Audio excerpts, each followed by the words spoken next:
Provavelmente vocês chegaram aqui, como todos nós, como eu cheguei também, buscando uma fonte de renda. Sim ou não? Afinal de contas, ninguém trabalha sem uma remuneração, uma contrapartida ou algo que vá justificar aquele teu trabalho. Você trabalha por dinheiro. Só que trabalhar por dinheiro, acredita em mim, vai chegar em um momento em que vai se tornar algo sem sentido. Chega uma hora que R$1.000 a mais, R$1.000 a menos não faz diferença. Chega uma hora que R$1.000.000 a mais, R$1.000.000 a menos não faz diferença.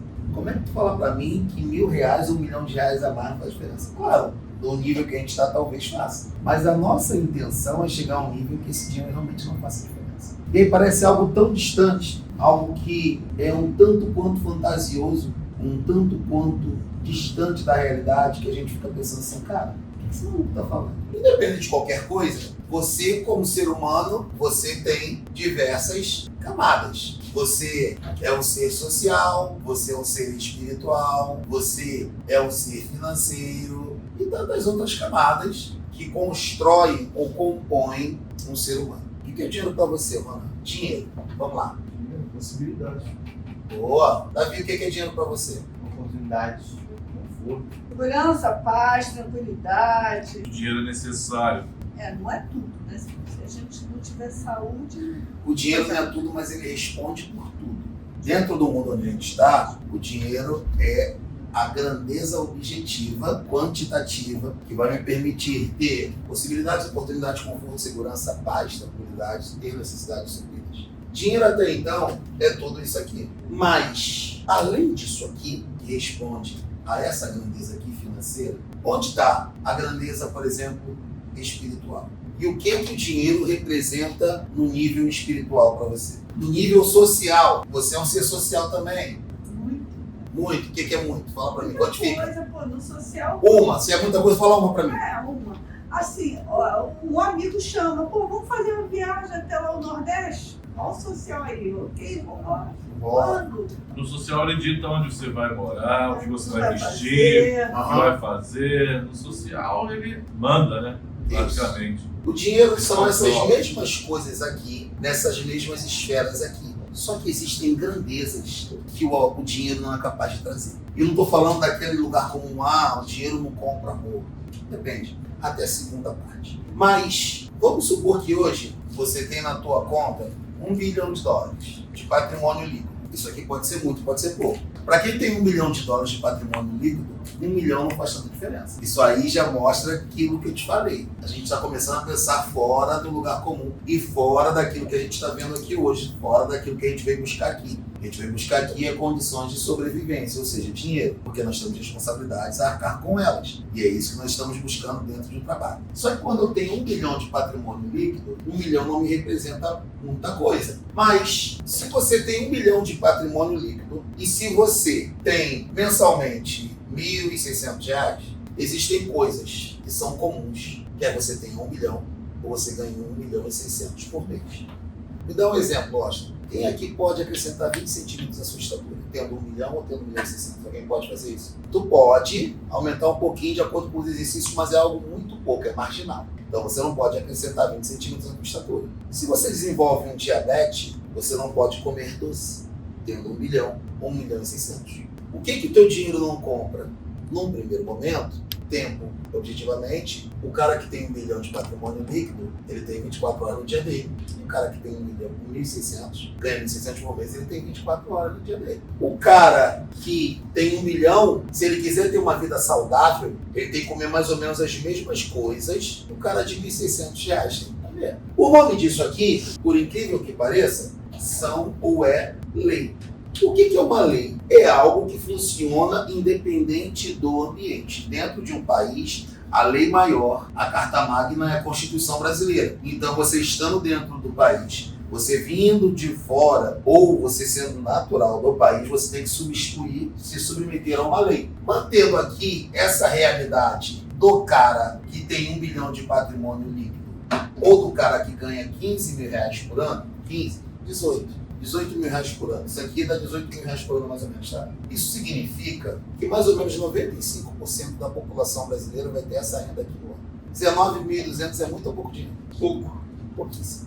Se eu tenho tempo, se eu essas mesmas leis, se tudo no primeiro momento é igual, eu preciso entender que existe o profissional, no caso o corretor, que é um funcionário, e o corretor que é o empreendedor.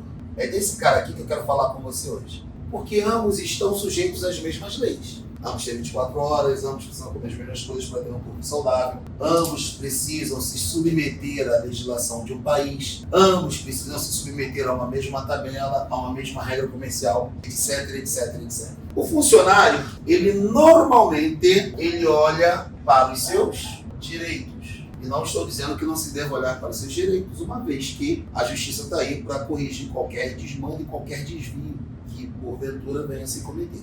O empreendedor, ele começa a olhar para os deveres. É isso que move o empreendedor, os seus deveres. Diferente do funcionário que ele pensa nos seus direitos, mas ambos são corretores. Vocês que estão chegando, Davi e Ronan, nós precisamos saber que existe um negócio chamado processo de vendas, que eu tenho falado aqui com constância. O que é um processo de vendas? Ele está baseado na prospecção, ele está baseado no atendimento, terceiro, objeções, acompanhamento, follow-up e quinto, fechamento. Isso aqui, Davi e Ronan, tem que estar no nosso sangue. Como é que eu vou vender algo que ninguém sabe que eu tenho para vender? É possível, não é? Você tem que aparecer.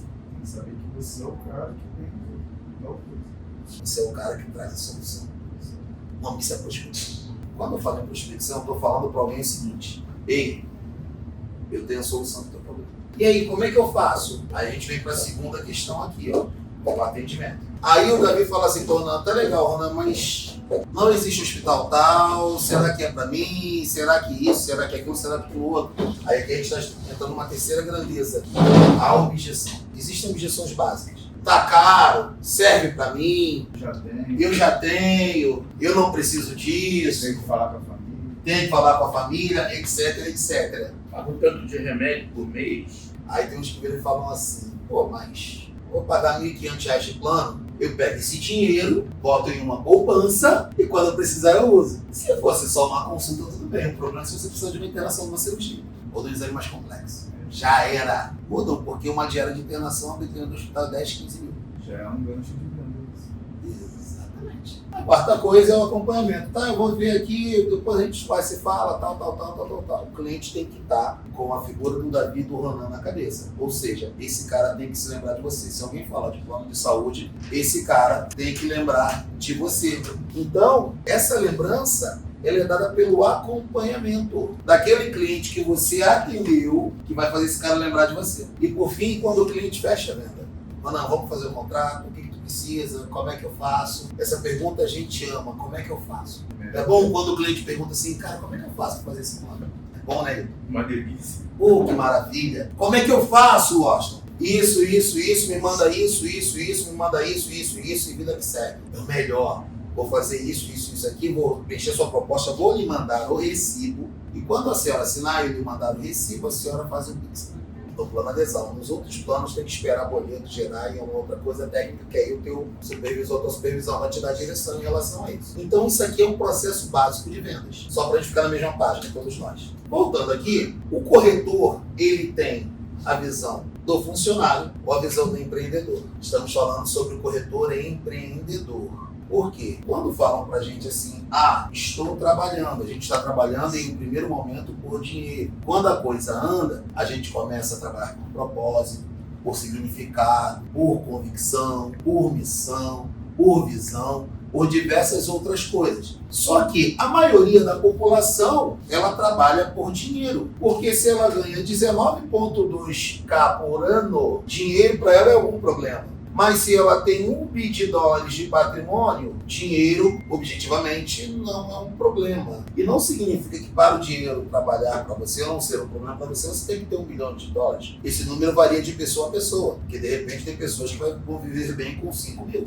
Há pessoas que vão precisar de 15 mil para viver bem. Outras de 30 mil. Aí esse número é pessoal. Porque não se engane não, você vai falar assim para mim, Washington, mas eu só preciso de R$3 mil para viver por mês. A grande questão, acredita em mim, é que quando você chegar ao rendimento de 3 mil, você vai começar a conhecer coisas que vão fazer com que o seu custo de vida aumente. Por causa de um fenômeno chamado demanda reprimida. A demanda reprimida me diz que há coisas que eu gostaria de comprar se tivesse condição, mas com os meus R$3.000 eu não consigo comprar. Mas também existe um fenômeno, e aí é que a coisa começa a mudar, aqui no caso do empreendedor, que quando ele chega aos 3.000, ele automaticamente vai querer escalar para 5, 10, 15, 20, 25, 30 mil mês. Ele vai querer escalar esses valores. Agora, o Ronan de 3.000 é um, o Ronan de 3.000 é outro. Completamente diferente. Não existe a menor comparação entre o corretor de 3.000 e o corretor de 30.000. Por que eu estou usando esses exemplos aqui para você? Na semana passada, fizeram uma pergunta assim: você vai me ensinar a vender R$30.000? Olha assim, por que eu vou te ensinar a vender R$30.000 de graça? É por isso que eu não gosto de treinamento. É por isso que você depende da sorte. Para um mês ou outro, você está em 5 ou 10 mil. Não adianta, querido. Quem sabe mais, vende mais. Não adianta. Agora, vamos supor que o Ronan ou o Davi estão aqui. Essa é a realidade de vocês hoje. Vocês têm um padrão de vida. Isso aqui eu estou falando no mês, tá?